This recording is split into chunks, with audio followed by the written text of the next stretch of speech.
الحمد لله الذي أنعم علينا بنعمة الإيمان والإسلام وهدانا إلى سبل السلام وخصنا بشريعة محمد خير الأنام. اللهم صل وسلم وبارك على سيدنا محمد وعلى آله وأصحابه الكرام. أما بعد. Jamaah salat duhur Masjid Abu Bakar Asghaf Universitas Islam Sultan Agung yang dirahmati Allah. Pada dasarnya hidup yang kita jalani ini adalah merupakan kesempatan yang diberikan oleh Allah Subhanahu wa taala agar kita selalu memperbanyak amal kebaikan. Dan tidak ada yang pernah tahu amal kebaikan yang sudah kita lakukan manakah yang akan bisa mengantarkan kita menjadi orang-orang pilihan Allah yang kelak akan menikmati surganya. Karena itu setiap orang memiliki amalan-amalan unggulan, amalan-amalan yang dinilai cemerlang di hadapan Allah Subhanahu wa taala. Salah seorang sahabat Nabi bernama Sya'ban memiliki keunikan, kebiasaan yang cukup unik. Setiap kali dia melaksanakan sholat berjamaah, dia selalu menempati shaf paling depan, paling pojok, supaya tidak mengganggu jamaah yang lain. Suatu saat ketika Rasulullah Sallallahu Alaihi Wasallam melaksanakan sholat subuh, Rasul tidak mendapati Sya'ban. Lalu ditanyakan kepada jamaah sebelum pelaksanaan sholat subuh ini dilaksanakan, adakah yang tahu di mana Sya'ban? Tak seorang pun memberikan jawaban. Coba kita tunggu sebentar. Sampai cukup waktu, ternyata Sya'ban ini belum datang ke masjid. Sehingga sholat subuh didirikan. Selesai sholat subuh didirikan, kembali Nabi menanyakan, apakah Sya'ban sudah datang? Tak seorang pun menjawab. Akhirnya Rasulullah gelisah, khawatir terjadi apa-apa pada Sya'ban. Lalu para jamaah ini ditanyakan, adakah yang mengetahui rumah Sya'ban? Tolong antarkan aku ke rumah Sya'ban.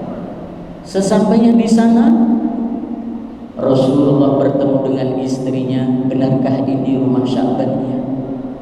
Adakah Sya'ban di rumah? Iya. Bisakah aku bertemu dengan Sya'ban? Beliau sudah dipanggil oleh Allah Subhanahu wa taala. Inna lillahi wa inna ilaihi raji'un.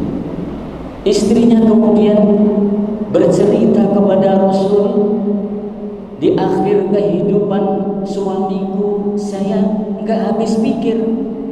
Dia berteriak, ucapannya adalah, kenapa tidak lebih lama? Kenapa tidak yang baru? Dan kenapa tidak semuanya? Apa maksudnya wahai Rasul? Kemudian Rasulullah membacakan ayat Al-Quran yang tertulis di dalam surah Qaf ayat 21 sampai dengan 22. Waja'at kullu nafsin ma'aha sa'iqun wa syahid. Laqad kunta fi ghaflatin min hadha fakashafna 'anka ghita'aka fabasharuka al-yawma hadid. Artinya, setiap orang akan datang bersama malaikat penggiring dan malaikat saksi. Sungguh kamu dahulu lalai tentang peristiwa ini, maka kami singkapkan tutup yang menutupi matamu, sehingga penglihatanmu pada hari ini sangat tajam. Rasul kemudian menjelaskan, Di saat sakaratul maut, terkadang orang diingatkan apa yang pernah dia lakukan sebelumnya. Kenapa Sya'ban mengatakan, kenapa tidak lebih lama? Karena jarak antara rumah Sya'ban dengan masjid itu ternyata cukup jauh. Sya'ban kepingin mendapatkan pahala yang lebih banyak dan lebih indah. Sya'ban berharap andai Allah memberikan kesempatan, jauhkan rumahku dari masjid sehingga perjalananku lebih jauh. Sya'ban juga mengatakan, kenapa tidak yang baru? Karena suatu saat Sya'ban pernah datang ke masjid, ada seorang jamaah yang kedinginan, lalu ia lepas baju luarnya, ia kasihkan. Ternyata pahalanya itu luar biasa, sehingga dia mengatakan, andai aku bisa memberikan baju yang lebih baru, pahalaku akan berlimpah-limpah. Lalu yang ketiga, kenapa tidak semuanya?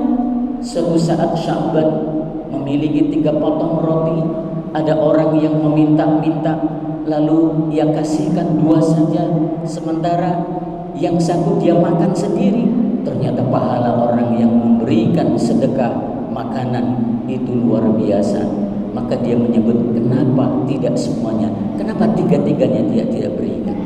Mudah-mudahan ini memberikan inspirasi kepada kita bahwa apa yang kita lakukan di dunia ini adalah selalu menumpuk-numpuk kebaikan, dan amal kebaikan itulah yang akan mengantarkan kita ke surga. Terima kasih. Hadanallahu wa iyyakum ajma'in. Assalamualaikum.